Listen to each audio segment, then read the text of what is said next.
Hello tout le monde, j'espère que vous allez bien. On se retrouve dans le brief du jour. Donc on est le mercredi 7 septembre et on va aller voir ce qui s'est passé sur le marché du Bitcoin, donc par rapport à la vidéo que l'on a fait hier, et on ira voir également la macroéconomie, comme vous avez l'habitude avec le SPX et le dollar.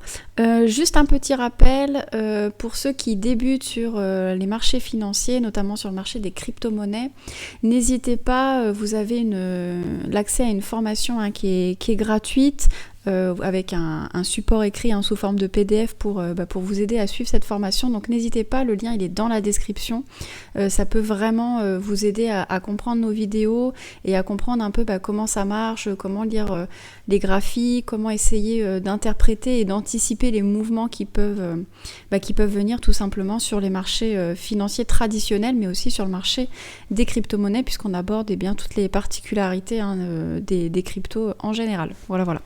Alors pour commencer, donc le Bitcoin. Donc hier, quand on a tourné la vidéo, on n'avait pas eu encore ce gros mouvement, on était coincé dans ce tout petit range là dans lequel on est depuis le 27 août, là entre les 19 500 et les 20 500. Je vous avais dit pas eu de beaucoup de volatilité et qu'on allait sortir de ce range avec un mouvement assez important.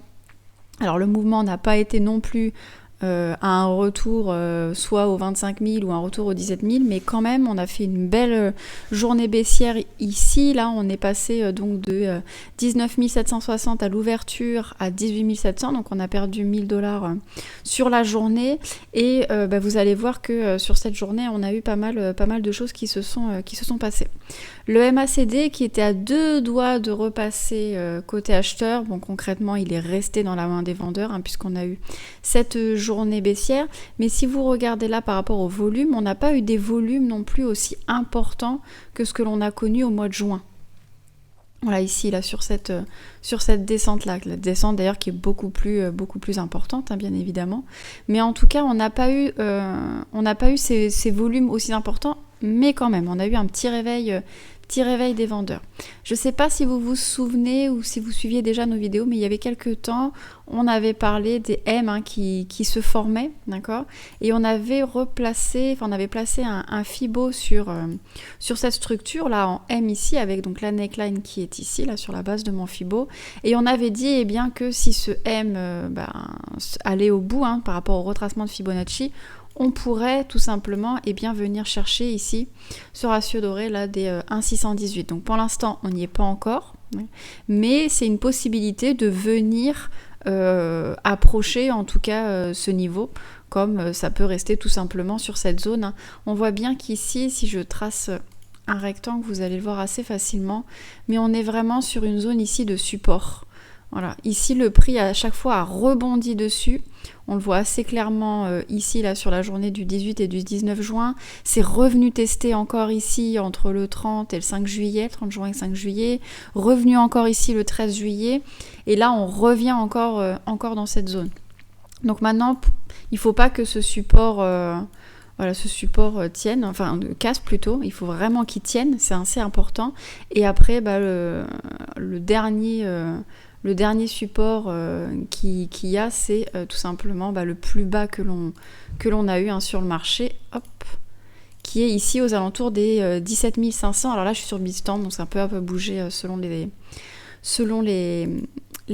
exchanges, mais en tout cas là sur ce graphique là c'est ce qui est donné, et là par contre il faudrait pas que ce niveau là par contre cède, parce que si jamais on vient continuer à faire des M dans des M et que ce niveau là cède, vous allez voir que sur Kingfisher il y a pas mal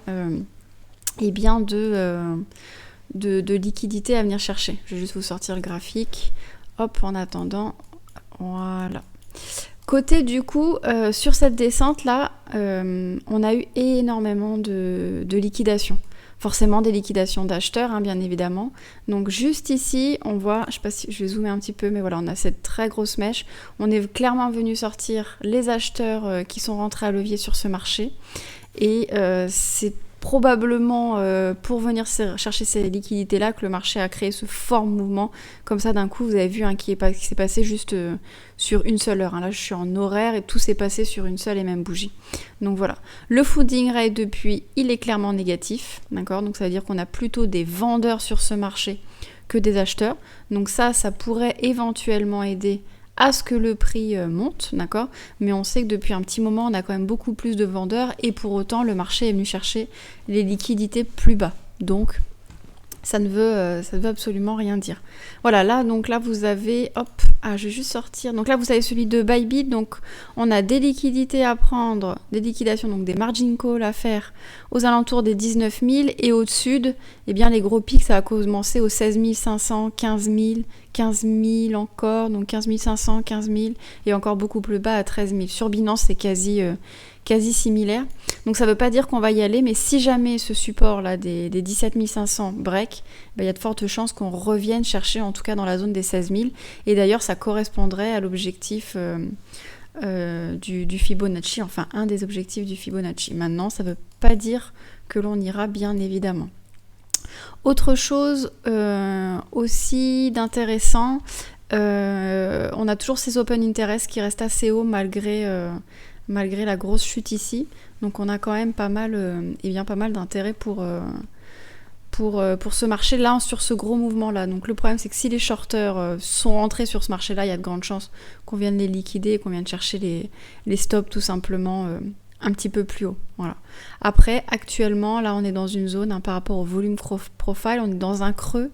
Alors je vais peut-être mettre en daily pour voir si le creux est identique. Oula, zut, tac. Hop, on va juste faire ça. Hop, on va reprendre un peu plus le mouvement. Voilà. Ouais, on n'a pas vraiment des creux. Quand on met en daily, ça c'est intéressant, on n'a pas vraiment ce même creux. On a vraiment plutôt un creux au nord, aux alentours des 28 000 et des 25 000. Et aux 28 000, est-ce qu'on a... Non, on a un petit peu de liquidité. On a surtout des liquidités et des liquidations 29 000. Donc voilà, donc ça c'est les premières choses, donc à voir si le marché continue avec ses structures en M ou pas. Mais là pour l'instant, on est venu liquider, à voir si on va venir liquider les vendeurs à levier ou pas. On va aller voir avec Chinon du côté de la macro, savoir ce que ça donne. Alors, on va commencer par le dollar, qui je pense est peut-être le plus intéressant au niveau de la macro. Malheureusement, on a break à la hausse, donc c'est pas top du tout pour les crypto-monnaies parce que vous savez qu'un dollar qui monte, c'est une crypto-monnaie qui baisse, donc les mouvements sont inversés, d'accord? Corrélation inversée au niveau dollar et crypto. Maintenant, ce qui est intéressant à voir au niveau du dollar, c'est les vendeurs essayent de revenir tester cette neckline. Donc actuellement, on n'est pas revenu la tester encore. Mais comme vous pouvez voir, aujourd'hui, on a fait une journée extrêmement baissière. Donc c'est pas mal pour cette journée, mais c'est pas suffisant. D'accord? Probablement, je pense que dans la journée de demain ou après-demain, on risque probablement de revenir tester la neckline. Ok, ce qui arrive très souvent quand on break un mouvement aussi gros. Donc là, on peut voir un gros W qui est très gros. Donc c'est une structure qui est vraiment bullish. Donc, en revenant tester cette neckline, attendez-vous à ce qu'on revienne la tester, hein, c'est sûr, quasiment. Et si on revient la tester et qu'on repart à la hausse, c'est chaud, c'est très chaud, d'accord? Et ça annoncerait un peu ce que Xena vient de vous dire, c'est une crypto qui atteindrait peut-être les 16 000 $. Un bitcoin environ. Maintenant, si jamais la neckline ne tient pas et ça repart en bas, ça va être extrêmement bearish. Donc, en général, quand il y a une structure aussi énorme qui ne tient pas, bah, le mouvement est complètement à l'opposé. Mais très, très, très, très fort. Voilà. Donc, on est en attente de plus de confirmation, donc il faut attendre quelques jours, hein. C'est d'ici, je pense, cette semaine ou semaine prochaine, on aura le dollar qui va clairement prendre une décision. Donc, soit on continue à monter en haut et ça pousserait les cryptos et le bitcoin à baisser, soit on irait tester cette neckline et ça ne tiendrait pas le coup et effondrement du dollar. Voilà. Donc moi, comme je vous l'ai dit, hein, je garde peut-être toujours la même hypothèse. Je doute qu'on voit un dollar monter encore longtemps parce que le dollar a tendance à atteindre des pics, des sommets.